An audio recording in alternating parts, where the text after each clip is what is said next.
Hello, my name is Nina, and my sister tried to have me killed while I was in a coma. I heard her say it. Finish her, she's already weak. She didn't know I was awake. She didn't know I heard everything. The doctor? He nodded. Just nodded. They thought I couldn't fight back. They thought silence meant surrender. But they forgot something. When you wake up to betrayal, you don't cry. You calculate. How did it get that far? How does a family member smile at you while signing away your life with a pen? And what would you do if the people who were supposed to protect you wanted you gone? They said it so casually, like they were discussing a weather report or a change in hospital protocol. Finish her. She's already weak. The words sliced through the sterile silence like a razor, but it wasn't the doctor's voice that made my stomach twist. It was hers, my sister's. I lay there, still, unmoving, my mind clawing its way out of the fog as if some deeper instinct knew I needed to be awake for this moment. My body remained paralyzed, pinned under tubes and monitors, but inside, I was screaming. Vera, the same sister who used to braid my hair and tuck me in when I was little, the same woman who hugged me in the ICU the night before the surgery, telling me, "You'll be okay, Nina. I've got you." That voice, steady, sweet, surgical, had just ordered my death like a room service request. I didn't flinch, not even a flicker, and that might have saved my life. "I can adjust the dosages," the doctor muttered. His voice wasn't surprised, only cautious. "Don't be stupid," Vera hissed. "She just signed the papers. She gave me full authority, her will, her rights, everything.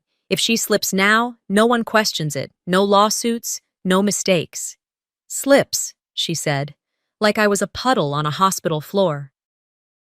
Like I wasn't someone who'd once held her hand at our mother's funeral. They thought I was unconscious. Maybe I was supposed to be. But somewhere in my brain, maybe by luck, maybe by survival instinct, something refused to shut off. My eyes stayed closed, my breathing even, my rage, wide awake.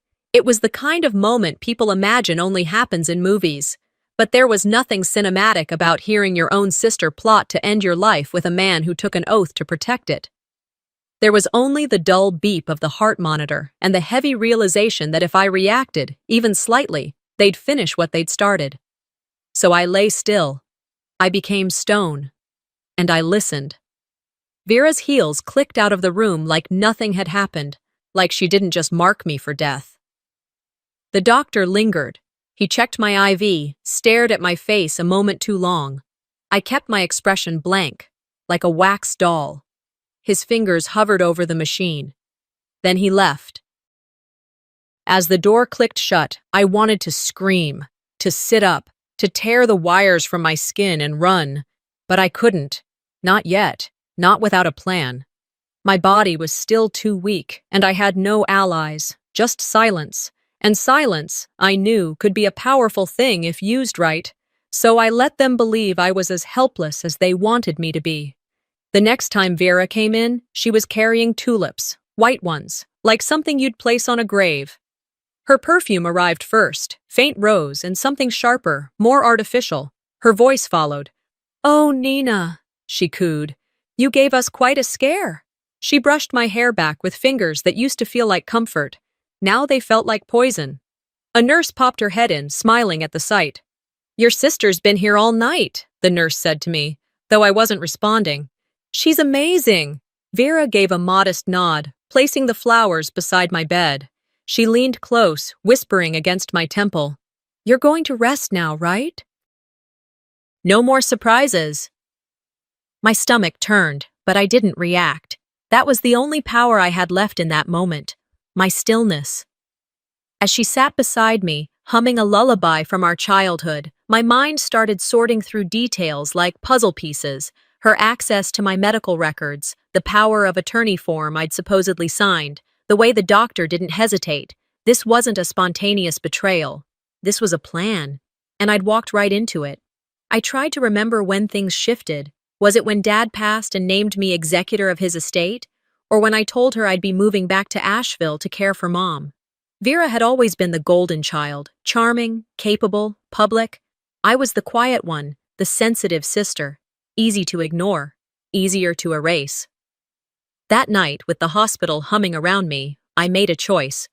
I wasn't going to tell anyone what I'd heard. Not yet. No one would believe me anyway. The doctors respected her. The nurses adored her. The world already had its narrative, and I was cast in the role of the fragile one. But I wasn't fragile anymore. I was aware, awake, and I was going to use every ounce of that to my advantage. I closed my eyes tighter and let the monitor beep lull me into focus. I remembered something Dad once said when I was little and upset over a classmate spreading rumors. You don't shout the truth, sweetheart. You build it one stone at a time, and when it's ready, you drop it on their heads. This was my first stone. Vera had no idea I'd heard her. She didn't see the storm I was preparing behind closed eyelids and a breathing tube.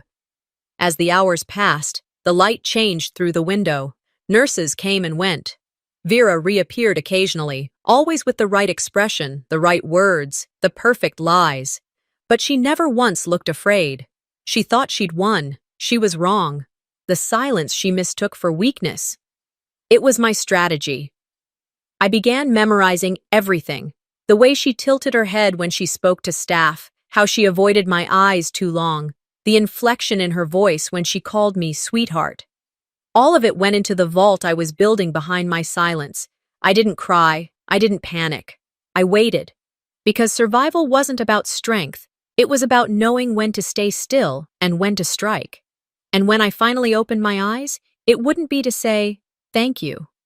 It would be to bury her with her own words. Finish her. She's already weak. That was the first nail in her coffin, and she didn't even know it. I opened my eyes slowly the next morning, not out of shock or panic, but with the deliberate restraint of someone who knew she was being watched. The overhead lights were already on, diffused through the privacy curtain beside me. A faint beeping from the monitor near my head set the rhythm of my breath, steady and slow, as it had all night. But this time, I wasn't pretending. I blinked once, twice, just enough to let the sensors register activity. Within seconds, I heard hurried footsteps and a gasp that was too performative to be genuine. Nina! Vera's voice cracked with emotion. She was already at my side, clutching my hand as if I'd risen from the dead. Oh my God, she's awake! Get Dr. Harris! She leaned over, eyes glistening with practiced tears, brushing my cheek with the back of her hand like some overdone soap opera heroine. You're back, she whispered. Thank God. You scared us all to death. I barely moved. My lips parted just enough to form the simplest response. What happened? It wasn't confusion. It was a test. I wanted to see how they'd spin it. Vera gave me a tight smile. You had a complication after the surgery, but you're safe now. I stayed the whole time. You'll be fine. Just rest. Her voice dropped to a hush as the door swung open and Dr. Harris walked in, clipboard in hand, already playing his part. Miraculous, he murmured, flipping through papers without looking at me. We were hopeful. It's good to see you responsive, Nina. The man who stood over me days ago, complicit in the decision to end my life, was now documenting my recovery like it was a medical triumph. I didn't say anything more. Just let them talk. Let them build their version of the truth while I collected mine. Later that afternoon, a hospital administrator came by. She was polite, overly so, with that kind of HR sweetness you hear when people are about to discuss something uncomfortable but for your benefit.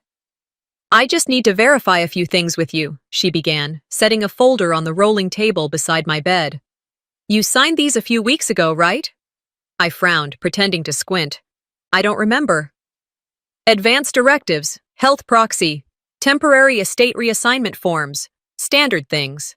I reached for the folder slowly, letting my fingers shake just enough to seem weak. Inside were forms bearing my name, my signature, but I hadn't signed anything. Not while I was conscious. Someone had forged my hand.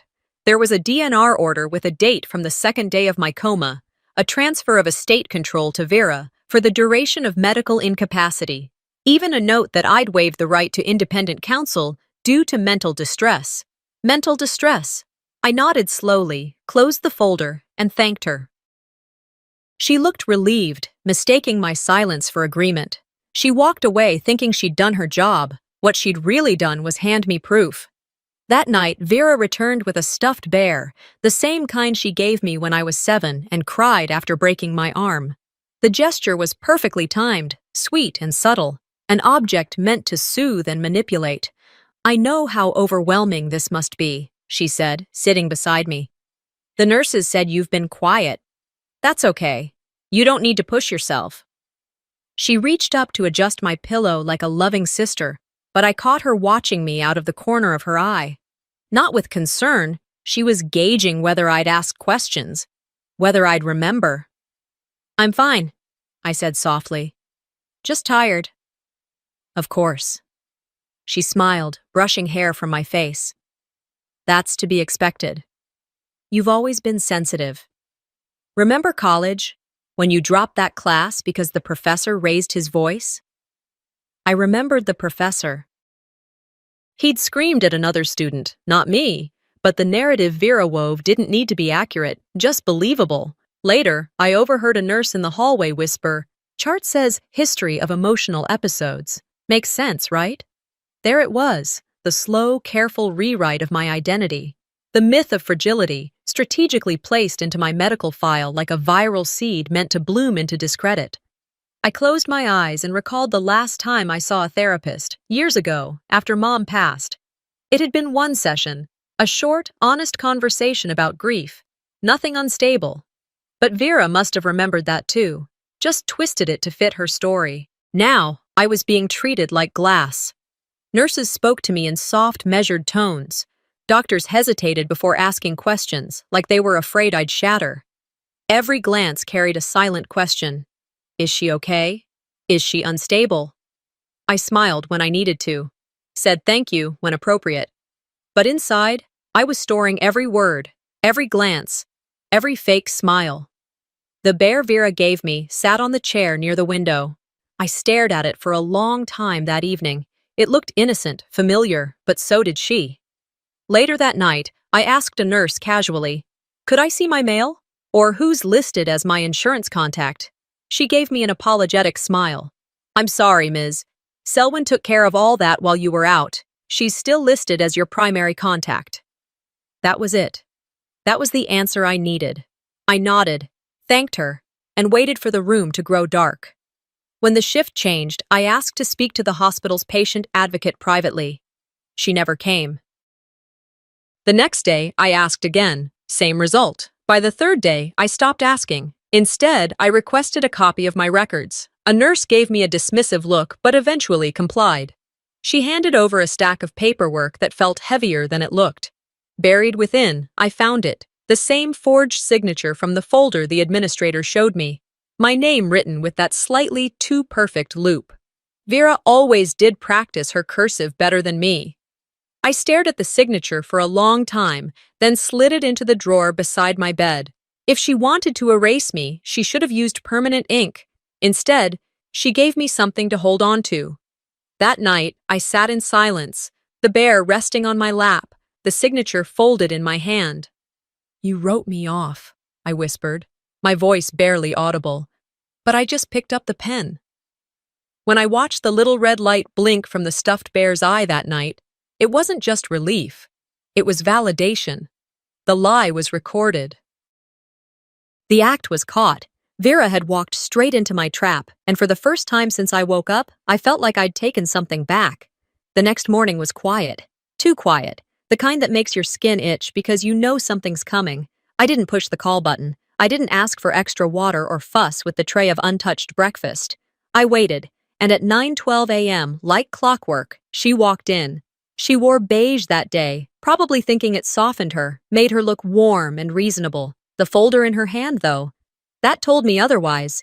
Thick, crisp manila with a little gold clip and a label in her handwriting. Family mediation proposal. I couldn't help the small smile that twitched at the corner of my mouth. She was getting nervous. Good. "Morning," she said brightly, setting the folder down as if she were delivering muffins, not ultimatums. "I didn't want to overwhelm you yesterday, but I think it's time we talked through some next steps." "Next steps?" I echoed softly, playing the game. Yes, she said, like I was 5 and she was explaining why bedtime mattered. Now that you're awake, I thought we could just simplify things. For the family. For your peace of mind.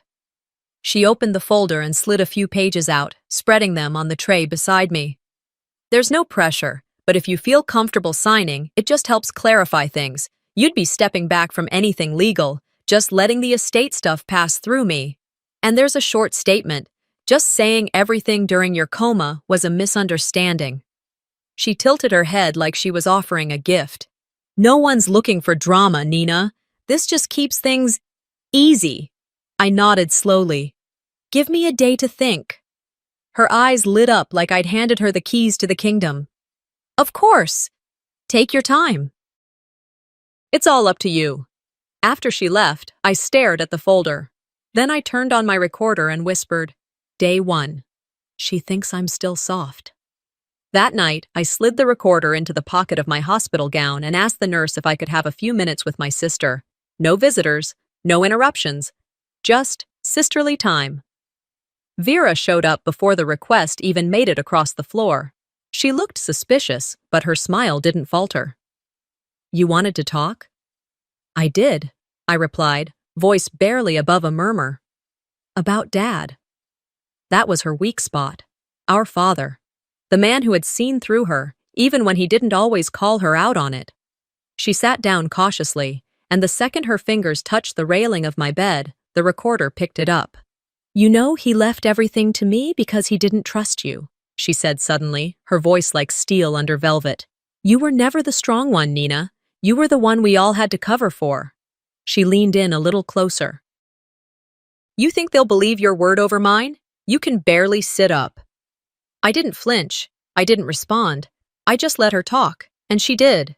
Freely. Dad gave you too much credit. You cracked under pressure every time. I kept this family together. I kept you from becoming a total embarrassment. I watched her face, watched the way her lips curled with superiority, the way she glanced around as if someone might be eavesdropping. No one needed to. The recorder under my pillow had captured every word. After she left, I labeled the file. Day 1, mask slipping. The next day, I got to work. I asked for my iPad, claiming I wanted to journal. The nurse brought it in with a smile, not realizing it was more than a diary. It was a logbook, every visit, every nurse's name, every side-eye, every statement Vera made that contradicted herself. All of it, time-stamped. I hid a backup recorder in the water bottle lid, another beneath the drawer lip of the side table. I'd become a one-woman surveillance operation, and the hospital didn't even know it. In the afternoon, Vera brought more flowers. She gave me a hug, told the staff I was so much stronger today, and slipped a stuffed bear into my lap again. Just like when we were kids, she said. I looked her dead in the eye. Yeah, just like back then. That night, I stared at the bear, and I remembered. I was 9. Vera was 14. Dad had a jar of quarters he kept on the hallway shelf. He called it his ice cream fund. One day, it was half empty. I told him I'd seen Vera near it, hand in the jar. She cried first, sobbed, said I was lying, said I'd always been jealous, and he believed her. She got a second scoop of Rocky Road that night. I got grounded. That was the first time I realized truth didn't matter as much as timing. And Vera? She'd always been early to the lie. Now, decades later, I watched her using the same tactics, only more polished. Same tears, same manipulations, different stakes. Only this time, I had the receipts. 2 days later, she showed up with a notary. I'd been given a mild sedative that morning for a scan. Vera must have known. She waited until I was groggy, then came in smiling. Hey, sweetie, we're just going to get a few things finalized. Easy stuff. You won't even have to read it. I blinked slowly, nodding like a sleepy child. She guided my hand to a pen, the notary quiet and awkward beside her. My hand trembled as I held the pen, not from weakness, but from barely contained rage, and just before my name touched the page, I whispered, "Smile for the mic." Her hand froze. She looked up at me, blinking. "What?" I smiled, not sweetly. "Nothing." She left shortly after that. That night, I listened to the recording. Every word, every breath, every lie. The bear's button eye blinked red once, twice. Solid. Proof. The bear's eye stopped blinking just as the sun began to creep through the blinds. I hadn't slept, not really. My body was tired, sure, but my mind was sharp, alert, calculating. I'd caught Vera in a lie, and the proof now lived in more than just my memory. That little red light meant her carefully crafted mask had slipped, and I had the footage to prove it. Still, proof wasn't power, not yet. Around 9 o'clock that morning, I scrolled through my dad's old contacts on my iPad. Most of the names were familiar, old friends, lawyers, family friends who'd stopped calling after the funeral. One name, though, stuck out like a whisper from a past life, Callan Pierce. He'd been Dad's estate attorney, quiet, sharp, and fiercely loyal to my father. I clicked his number, not knowing if it still worked or if he'd even take the call. He answered on the third ring. "Pierce Legal," came a deep, neutral voice. "Callan, it's Nina Rowan," I said, and waited for the pause. It came. There was a silence thick enough to cut. Then, "That's not possible." I smiled slightly. It didn't work. Another pause. Then, "Where are you?" I explained briefly, told him I couldn't talk freely, but needed to see him, quietly, privately. He agreed, setting up a meeting the next day under the guise of reviewing insurance documentation for the hospital. The following afternoon, I was wheeled into the private consultation room next to the hospital's legal wing. Callan was already there, seated at the far end of the polished table, briefcase in front of him. He stood when he saw me, visibly shaken. "I thought you were—" "I know," I said, voice calm. "They wanted you to think that." He exhaled, his hands trembling slightly. "Nina, what the hell is going on? I need to know what my father really left behind, before Vera got to it." Callan opened the briefcase slowly, pulling out a sealed envelope, handwritten, dated 6 months before Dad passed. "He made me promise to only give this to you directly, said you'd know when it was time." My fingers shook as I opened it. Inside were 2 items, a signed notarized will naming me sole beneficiary of his personal trust, and handwritten instructions that simply read, "For when the silence becomes your only ally." I stared at the paper, my chest tightening, not with grief, but something closer to relief. I wasn't crazy. I wasn't imagining all of this. Dad had known Vera might try something. He had tried to protect me, even from the grave. "People will fight hardest for what they think they deserve," he once told me, "not what they've earned." That line echoed in my mind as I folded the document back into the envelope. I turned to Callan. "Can we do it?" He nodded. "Absolutely. But we'll need to move fast. Vera's probably moved assets, or at least tried." "I need a freeze, full estate lock. She forged my name on documents while I was in a coma. She's misused access, redirected accounts, everything."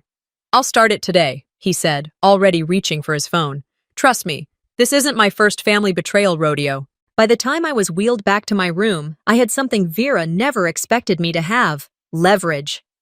The next day, around noon, she stormed into the hospital room, face flushed and posture unusually stiff. "You froze the estate," she snapped, not even pretending to be composed anymore. "Without even calling me? What gives you the right?" I looked up from my tray calmly. "The name on the will." She blinked. "That's a draft. Dad never signed that." "He did," I said quietly. "And it's been notarized, recorded, witnessed."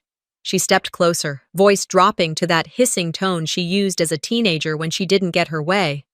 "You think this makes you smart? You think this makes you safe?"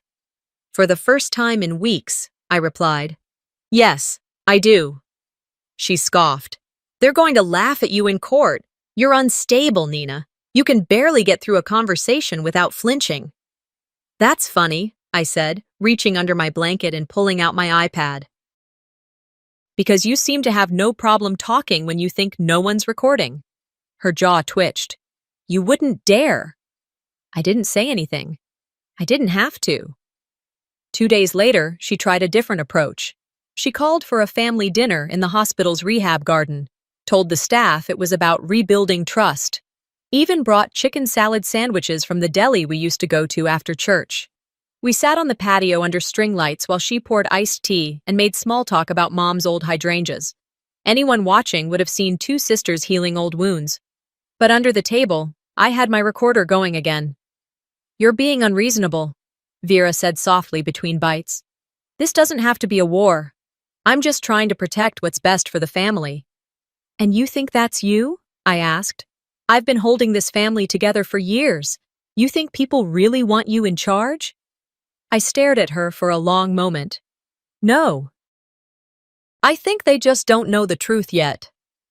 Later that evening, I returned to my room, sorted the recordings, filed the latest one under Garden Chat, Threats Under Tea. I didn't sleep that night either, but it wasn't from fear this time, it was anticipation. The next morning, I asked the nurse to wheel me down to the administrative offices. When I got there, I asked to speak with Vera's assistant. The woman hesitated at first, but eventually led me to her office. Vera wasn't there. I stepped inside, placed a framed photo of Dad on her desk, then set down a folder listing the accounts now frozen. At the bottom, I'd written in black ink, "This is me playing nice." She found it 2 hours later and came to my room just before lunch. "You're bluffing," she said, trying to laugh. But her hands were clenched at her sides. I met her gaze. "Keep playing. I'll start revealing," she smirked. "You've always been dramatic." "Maybe. But at least I'm not a fraud." For the first time, her smile didn't reach her eyes. "She called me a shadow once." "Good. Shadows know where the cracks are." After slipping the flash drive into Callan's envelope and sealing it shut with tape, I stared at it for a long moment before handing it to the courier. "If anything happens to me," I told the delivery woman, "make sure he opens this first." She gave a polite nod, not asking questions, and tucked it into her pouch before walking out the room. I watched her go, feeling the weight in my chest ease slightly. For the first time, I had a contingency plan. The next morning, I woke up to the sound of my name being said on television. It took me a second to register it. The small TV mounted in the upper corner of the hospital room had been left on overnight, tuned to the local morning show. There she was, Vera, hair curled just so. That soft blue sweater she always wore when she wanted to look trustworthy.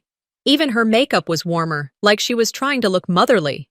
"She's recovering slowly," she told the reporter, eyes glassy. "But we're just grateful she's here. It was touch and go for a while." A pause. A gentle sigh. I stayed with her most nights, held her hand. I prayed every night that she'd wake up. And then, on cue, she wiped a tear.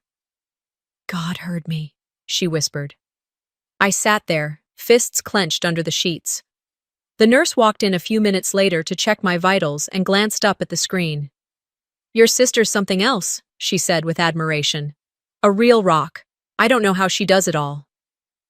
I didn't respond. What would I have said? She's been plotting my death and laundering my inheritance? Instead, I smiled faintly and let the nurse do her routine. As soon as she left, I reached for my iPad and pulled up the hospital staff directory. I'd been meaning to double-check some information about Dr. Harris, my attending physician. Something about him never sat right with me. Too compliant, too ready to nod along to whatever Vera said.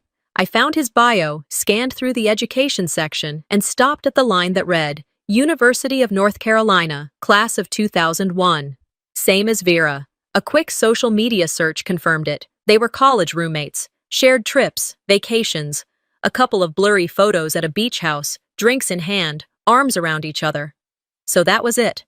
The man responsible for adjusting my medication, for keeping me under longer than needed, for updating files without question, wasn't just her colleague. He was her friend. I wasn't paranoid. I was surrounded. That afternoon, I asked the nurse to help me schedule a reconciliation moment with my sister in the garden. Said I wanted peace, closure. She smiled and said, "That's the spirit, honey." By sunset, they had wheeled me out onto the small patio space behind the east wing. Vera arrived 20 minutes later, dressed like she was headed to Sunday service. Soft lavender dress, matching scarf, even pearls. She greeted the nurses like they were her personal friends, giving one of them a bag of pastries she'd picked up for the staff. She walked over to me, smiling as if this were just another day. "I heard you wanted to talk," she said, voice light. "I did," I replied, my tone even. We sat across from one another, the ivy-covered trellis casting shadows across the table. I let the silence linger for a bit before I spoke. "This is your one chance, Vera," I said softly, keeping my gaze steady. "Step back. Walk away from the estate, the press, the concerned sister routine. Just go." Her smile didn't budge. "Excuse me?" "I have the recordings," I continued. "The forgeries, Dad's actual will. I have every thread you've tried to pull, documented and backed up in multiple places." She blinked, slowly, then let out a short laugh. "No one's going to believe a woman who's been in and out of sedation and hasn't been seen in public in over a month." I raised an eyebrow. "You think the truth needs a stage?" She leaned in slightly. "You're always 2 steps behind, Nina. It's exhausting."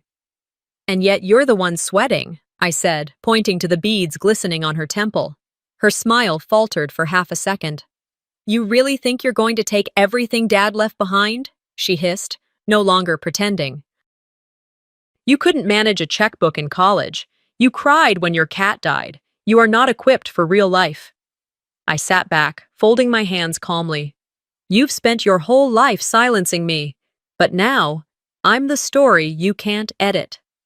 She stood up, too quickly, knocking the metal chair slightly out of place. The nurse looked over from the station a few yards away. Vera regained her composure almost immediately, smoothing her skirt. She smiled at the nurse. "Thank you so much for setting this up. We just needed a little time to reconnect." I smiled too. It was enlightening. Vera leaned down as if to hug me and whispered, "You'll regret this." I whispered back, "You just gave me your next headline." Later that evening, I returned to my room and pulled up my email. I uploaded every single audio file, every image of the forged signatures, every message she ever sent me about keeping things quiet. I compiled it into a zip file and encrypted it. Then I attached it to an email addressed to Callan, labeled, "Open if I disappear." I typed a short message. "If anything happens, this is where the fire starts." I hit send. Then I deleted every local copy off my devices. I closed the iPad, leaned back against my pillow, and looked out the window. I didn't feel fear. I felt ready. She thought I'd play fair, but this time, I brought receipts. It had been less than 24 hours since I uploaded everything to Callan and deleted all my local copies. I should have felt secure, strong, even. But instead, there was a simmering heat in my chest that kept me wide awake. Not anxiety, not fear. Rage, and it flared hotter when Dolores, the night nurse, stopped at my bedside around 2 a.m. to check vitals. Her hand lingered on the monitor, brow furrowing. She looked around, leaned in closer, and whispered, "Your monitor was manually paused at 2:11 this morning, reset itself automatically after 90 seconds. Probably nothing. But that doesn't just happen, sugar." I blinked slowly, trying not to react too visibly. "Someone turned it off?" Dolores didn't answer right away. She glanced at the hallway before meeting my eyes. "Could have been a mistake. Or someone testing the limits."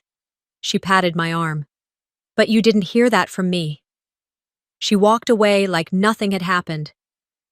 Meanwhile, I lay in that bed, heart pounding. Not from terror, but fury so cold it burned. Someone tried to stop my heart.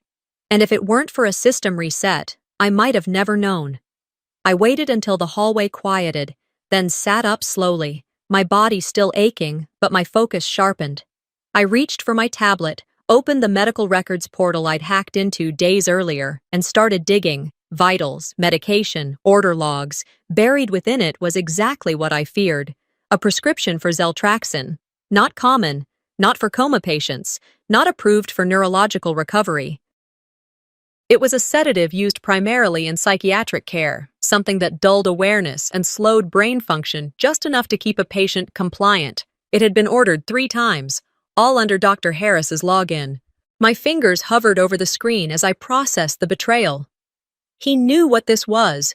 Vera knew what this was, and someone had tried to use it to silence me. Again. My hands didn't shake as I took screenshots. I opened an incognito browser and pulled up the State Medical Board's whistleblower site, typed, "Review patient number 1 in 97's records from Asheville General, specifically vitals on April 16th and medication administered during coma recovery." Attach the drug log, hit send. Then I opened a blank email, wrote a second message, this time to the hospital's ethics committee. Subject line, "The patient isn't unstable, her doctor is." I signed it with a pseudonym, closed the tablet, sat back, and breathed. The next morning, Vera arrived in a pantsuit and pearls like she was running for office. Her lawyer trailed behind her, young, smug, trying hard not to look like he was sweating. They didn't ask permission to enter. They just walked in like they owned the room. Vera barely gave me a chance to speak. "You've been making some wild accusations," she started, voice steady, eyes sharp. "And frankly, it's becoming a liability. I'm here to give you one last chance to retract." I looked at her, then at the lawyer, then back at her. "If you touch my file again," I said evenly, "your badge will read former administrator." The room went still. Vera's jaw tightened. The lawyer tried to smile, but it looked more like a grimace. "You're bluffing," Vera said. I leaned forward. "Am I?" I turned the tablet around, pulled up the drug log with her login. "Would you like to explain this dosage of Zeltraxin during my coma recovery? Or maybe why your best friend Dr. Harris forgot to disclose his conflict of interest?" Her face didn't change right away, but her lawyer did. His posture straightened. His eyes scanned the screen quickly. "I think we need a moment," he muttered to her. Vera didn't move. Just stared at me, eyes burning, like she was trying to rewrite reality by sheer will. "Tick-tock," I whispered. They left, and I didn't flinch until the door clicked shut. That afternoon, I asked Dolores to help me walk to the nurse's station. She gave me a skeptical look, but obliged. With one hand gripping the walker and the other holding on to determination, I made it down the hallway and leaned over the counter. "If anyone approaches my room or my monitor without proper ID, I want security paged immediately." Dolores nodded. "Already flagged it, honey." I looked her in the eye. "Don't hesitate. Not again." She nodded once more, then turned back to her work. On the slow walk back, I passed Dr. Harris in the hallway. He had the nerve to smile and say, "Glad to see you up and about." I stopped in my tracks. "Tell me, doctor," I said, loud enough for a nurse nearby to hear. "Is Zeltraxin standard for someone recovering from a coma?" His smile faltered. "I'll take that as a no," I said, then continued walking. Back in my room, I sat down, heart thudding from exertion. But I wasn't tired. I was ready. I opened my journal and wrote one sentence across the page in capital letters. I warned her. Now I'm coming for everything. I could hear the hum of the ceiling light, steady and low, as if the hospital itself was holding its breath. The shift had just changed. It was late enough that the halls were empty, early enough that the world hadn't woken up. And just like Vera, the system moved quietly when it wanted to erase something. The door creaked open. A man in a blazer, not a white coat, stepped in with a clipboard. "Good morning, Ms. Rowan," he said with rehearsed ease. "I'm Dr. Brantley. I've been asked to do a psychological wellness check. Just routine, nothing formal." I didn't flinch. "By whose request?" "Concerned family," he replied smoothly, without blinking. "You know how it is. These things can get overwhelming." He asked if he could sit. I nodded. He didn't take out a pen or notes, just asked questions that sounded harmless at first. "Have you been sleeping? Do you feel people are watching you? Do you sometimes feel like your family is out to get you?" Every word had a trap in it. I could almost hear Vera's voice beneath his, coaching him on what to fish for. I stayed calm. I spoke clearly. Slowly. Kept my eyes on his the entire time. And in my mind, I repeated, "This is not about my sanity. This is about her fear." After 20 minutes, he closed his folder. "Thank you for your time, Nina." I didn't smile. Be honest in your report. You know what this is. He hesitated for the first time, then gave a stiff nod and left. 2 hours later, Callan showed up with a small cardboard box. Straight from the attic of your childhood home, he said, setting it gently on the table beside my bed. Your mother had labeled it, for Nina, personal. The sight of her handwriting made something shift inside me. I opened it carefully, expecting photos or old cards. Instead, on top of the pile, wrapped in a handkerchief, was a journal. I knew that cover, the maroon leather. Mom had written in it most nights after she made tea. She never let us read it. I opened to the middle, flipping through pages, when one sentence jumped out at me like a scream in a church. Vera's anger scares me. She resents Nina's softness, and it leaks from her smile. I kept reading. She punishes Nina for being loved. I used to think it would pass. It hasn't. I stopped there. I didn't need more. The ache that bloomed in my chest wasn't just grief. It was clarity. This didn't start in the hospital. It didn't start with Dad's will or with forged signatures. It started in the hallway of our childhood home, in the way Vera took credit for things I did, in the way she always cried first, always manipulated faster, always took more. I remembered a day when I was 10 and she was 15. I'd broken a dish. She had dared me to carry it with wet hands. When it shattered, she screamed that I had thrown it at her. Mom separated us, made us sit in silence across the living room. Vera glared at me the entire time, a smile stretching across her face. That same smile she wears now, publicly polished, privately poisonous. I held the journal to my chest, whispering, "Thank you, Mom." The next morning, a new nurse came into the room. Her badge said temp, and she avoided my eyes. Something about her presence didn't sit right. I pressed the call button and asked Dolores, the night nurse, to switch her out. 10 minutes later, a hospital administrator arrived with a paper in hand. Court-mandated mental health evaluation, she announced. Filed yesterday. I stared at the paper, noting the signature. Vera Selwyn. Vera was trying to institutionalize me, have me labeled unfit, have me committed, legally silenced. The administrator left me with the paper, saying the psychiatrist would return that afternoon. I waited until she was gone, then called Callan. She's pushing me into a corner, I said, but I'm ready. Do you want me there when the evaluation happens? He asked. No, I said. I want you there after. Around 3:00 p.m., the same psychiatrist, Dr. Brantley, returned. This time I met him at the door. I brought something for you to consider, I said, handing him a folder labeled, History You Forgot I Remembered. Inside was a copy of Mom's journal entry, a list of Vera's recent actions, a detailed account of Dr. Harris's connections and conflict of interest, a copy of the medication order logs. He read silently, mouth tightening. I won't answer a single question, I told him. Not until you read that, twice. We sat in silence for 20 minutes. When he finally spoke, it was only to say, You're not the one I'm concerned about. Later that evening, I forwarded everything to the state medical board, then the legal aid nonprofit, then the hospital ethics committee. Each email anonymous, each filled with scans, reports, and connections. No more hiding, no more silence. This wasn't personal anymore. This was systemic. When Callan returned the next day, I handed him a list of everyone Vera had manipulated and every contact I wanted in the room. I'm ready, I said. He blinked. For what? For the mediation, I said, voice steady. The truth's no longer my secret to carry. That evening, as I stared at the ceiling tiles, I didn't feel afraid. I felt precise. She used my silence as her shield. Now I'm turning it into a sword. The sound of my boots on the polished floor echoed a rhythm that matched the beat of my pulse. Steady, resolute. I hadn't worn heels in months, but I made sure I did today. There's something about hearing yourself walk into a room that makes you remember who you are. And this morning, I needed no reminders.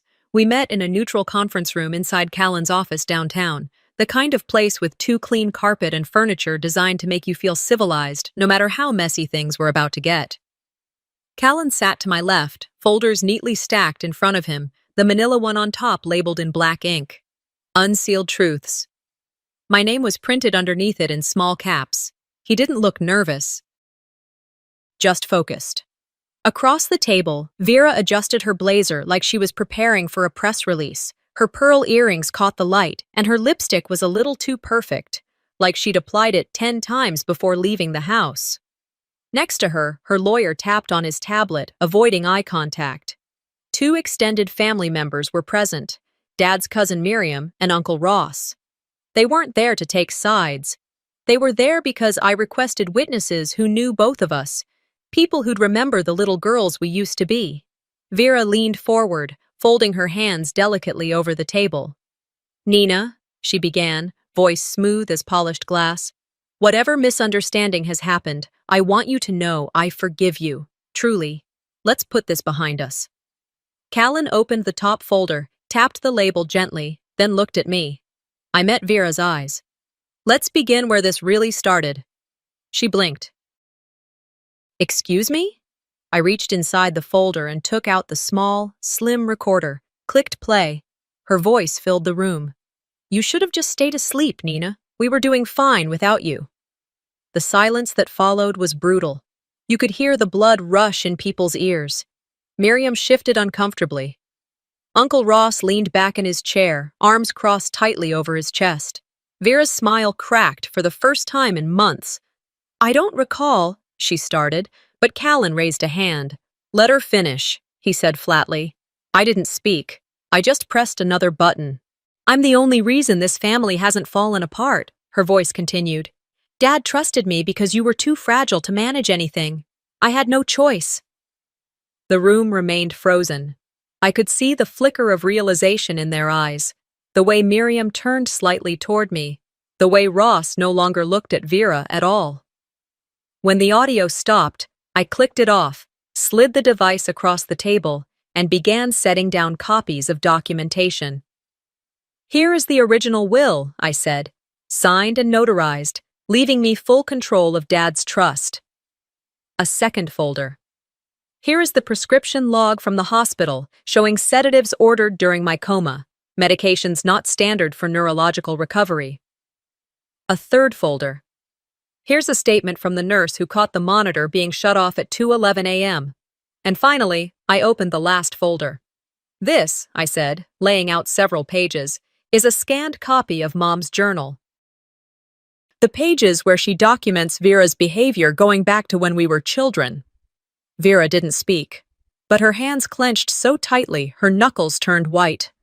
I looked at the 2 relatives across from me. "If this happened to you, if your sister tried to erase you, take what your parents meant for you, rewrite who you are, what would you have done?" Miriam's eyes filled with something that looked very close to regret. Ross gave a single nod, subtle but real. I turned to Callan. "Execute the paperwork." He pulled out the final document and passed it to Vera's lawyer. "This is a legal directive from Nina Rowan," he began. "Effective immediately, she reclaims full control of the family estate, all financial and legal access is transferred back to her name, and Vera Selwyn's rights to medical decisions, financial accounts, and property access are fully revoked." Vera's lawyer cleared his throat. "We'll need time to review." "You have 48 hours, I said. "Or I go public." Everything goes to the press, the hospital board, and the medical ethics committee." Vera finally spoke. "You think this makes you strong?" I leaned in. "I know it does." I reached for the pen, signed the last page with a steady hand, and passed it back to Callan. "You don't get to write me off," I said quietly, "and still sign my future." We adjourned not long after. Miriam and Ross didn't say much when they left, but they hugged me.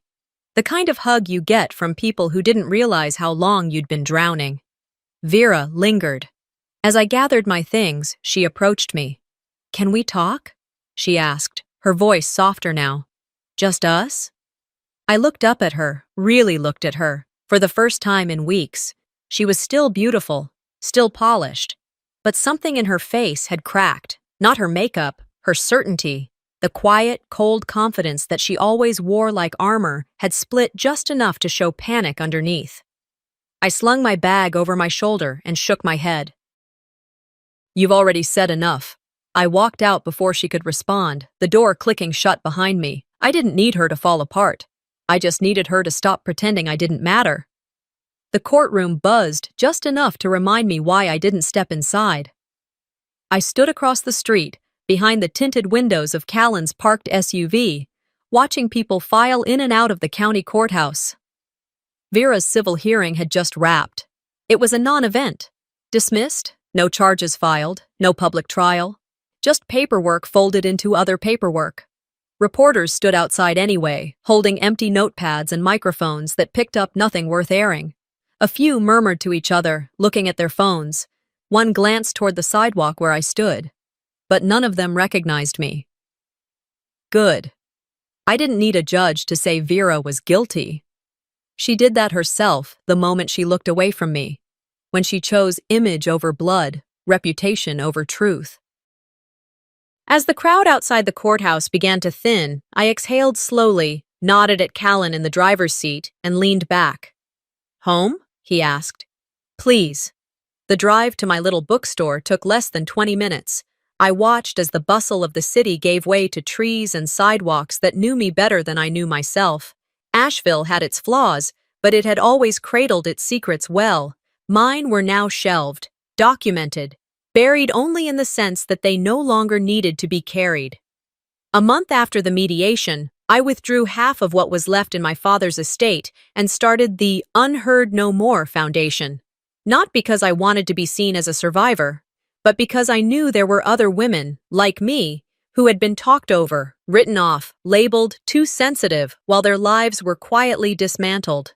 We didn't need slogans. We needed documentation. The foundation wasn't flashy. It didn't host galas or take out ads.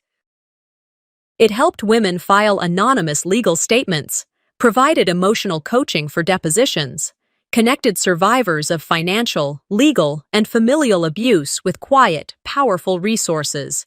Our first newsletter opened with a single sentence. Justice doesn't always roar. Sometimes it whispers, you still have a name. One afternoon in early October, I sat behind the front counter of the shop, scanning through an email from a woman in Indiana who wrote, "Your file saved me from going back." I read it twice, then leaned back in my chair, surrounded by shelves that smelled of paper and pine, and let the quiet fill me up. I had created a space that didn't need to prove anything. It just existed, like me. On Thursdays, I ran writing workshops for teen girls. I didn't call it therapy, but I watched their posture shift, their hands stop trembling when they spoke aloud something they'd never told anyone else. Last week, one of them, Kayla, 16, whip-smart and too guarded for her age, hugged me after class. "You don't sound weak at all," she whispered into my shoulder.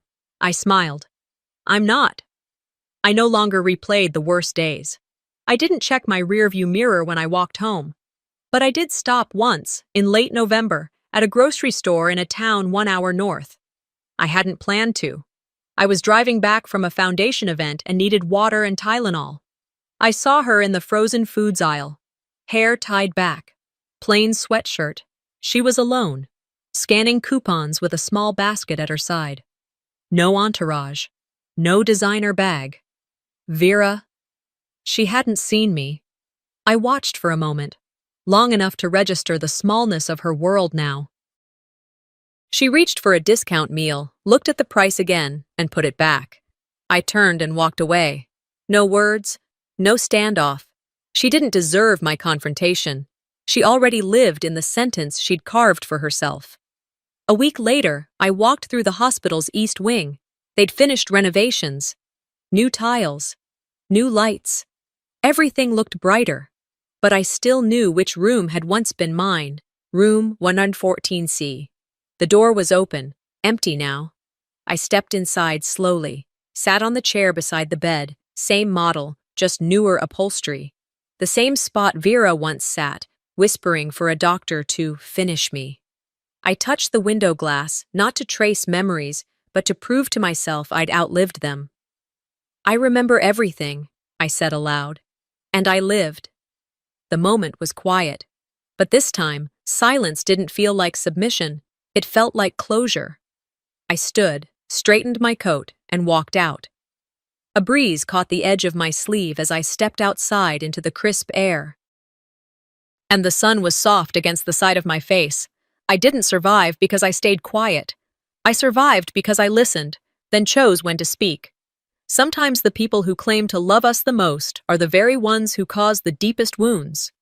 But silence doesn't mean weakness, and healing doesn't always need to be loud. What would you do if someone tried to erase your voice? Let me know your thoughts in the comments below. And if you want more true-feeling revenge stories like this, don't forget to subscribe for the next chapter, because some truths are too powerful to stay buried.